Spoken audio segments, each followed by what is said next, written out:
بسم اللہ الرحمن الرحیم۔ اب میں اس وقت پہلی وحی کو نہیں لاؤں گی زیر بحث، کیونکہ میرا وہ ڈائریکٹ موضوع نہیں ہے۔ میرا ڈائریکٹ موضوع کیا ہے؟ اللہ کے رسول گھبرا جاتے ہیں، گھر آتے، خدیجہ مجھے اپنی جان کا خوف۔ حضرت خدیجہ ان کو لٹاتی ہیں، کچھ نہیں پوچھتی، ان کو لٹاتی ہیں۔ تھوڑا سا اللہ کے رسول ریلیکس ہو جاتے ہیں، ان کو سارا واقعہ بتاتے ہیں کہ ایسے کر کے میرے پاس ایک آیا تھا، فرشتہ آیا تھا، اور اس نے مجھے یہ کہا۔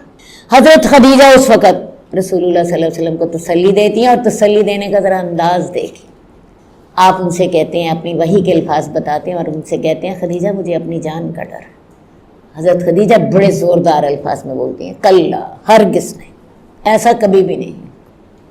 اور ساتھ پھر آپ کی جو خوبیاں ہیں وہ دہراتی ہیں، کہتی ہیں کہ آپ کو اللہ تعالیٰ کبھی بھی رسوا نہیں کرے گا، ہرگز نہیں، اللہ تعالیٰ آپ کو کبھی بھی رسوا نہیں کرے گا، کیونکہ آپ سچ بولتے ہیں، آپ صلہ رحمی کرتے ہیں، آپ کمزوروں کا بوجھ اٹھاتے ہیں، آپ غریب لوگوں کو کما کے دیتے ہیں، آپ مہمان نوازی کرتے ہیں، مصیبت میں لوگوں کی مدد کرتے ہیں، اور آپ امانت ادا کرتے ہیں۔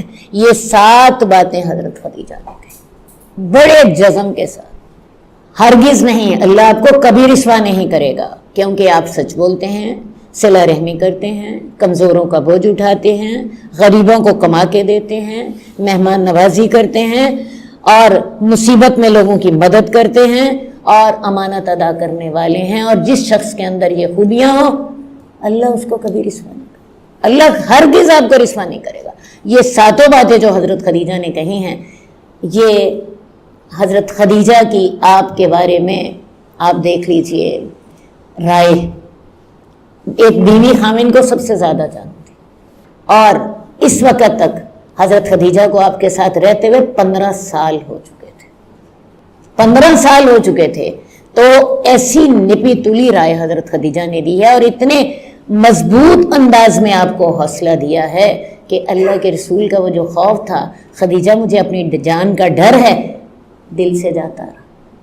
حضرت خدیجہ کی تسلی کے ساتھ یوں سمجھیے وہ معاملہ جو تھا، جو آپ کے لیے بڑا بھاری تھا، وہ آپ کے لیے ہلکا ہو گیا۔ اور پھر صرف یہی نہیں کیا کہ آپ کو اتنی مضبوط طریقے سے تسلی دی ہے، بلکہ کیا کیا کہ آپ کو ورقہ بن نوفل کے پاس لے گئے اور ان کو جا کر بتایا کہ ان کے ساتھ یہ معاملہ پیش آیا ہے۔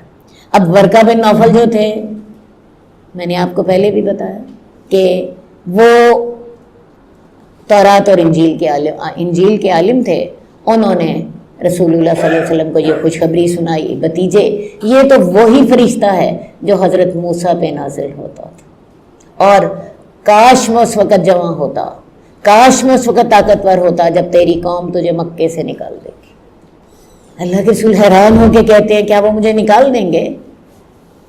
تو ورقہ بن نوفل کہتے ہیں جو شخص بھی یہ پیغام لے کر آیا اس کے ساتھ ہمیشہ لوگوں نے دشمنی کی، اور کاش میں اس وقت جوان ہوتا، اور کاش میں اس وقت جو ہے جوان ہوتا، اور کاش میں اس وقت ہمت والا ہوتا جب تیری قوم تجھے نکال دے گی۔ اب یہ ہے اللہ کے رسول کو یہ اطمینان ہو گیا ہے کہ مجھے اللہ تعالیٰ نے نبی بنا دیا ہے۔ اس سے پہلے تو اللہ کے رسول خوف زدہ ہیں، دہشت زدہ ہیں، جان کا ڈر ہے۔ لیکن حضرت خدیجہ کا دیکھیے اس وقت جو آپ نے ان کا ساتھ دیا ہے، ان کو جو تسلی دی ہے، اور یہ ورقہ بن نوفل کے الفاظ نے رسول اللہ صلی اللہ علیہ وسلم کو آپ یوں سمجھ لیجئے ایک نئی زندگی عطا فرماتی ہے۔ اس موقع پر سیدہ خدیجہ کا جو کردار ہے وہ بہت اہم ہے، تھوڑا اہم نہیں، بہت زیادہ اہم ہے۔ حضرت خدیجہ کو آپ سمجھ لیجئے دل کی مراد مل گئی، اللہ کے رسول نبی بن چکے ہیں، اور اب آپ کے لیے مسائل شروع ہو گئے ہیں۔ جئنا إلى الدنيا كي ندعو إلى الله لننشر الخير في الكون الذي حارى ونرسل العطر من روض الهدى الزاهي ويشرق السلم أنوارا وأنوارا.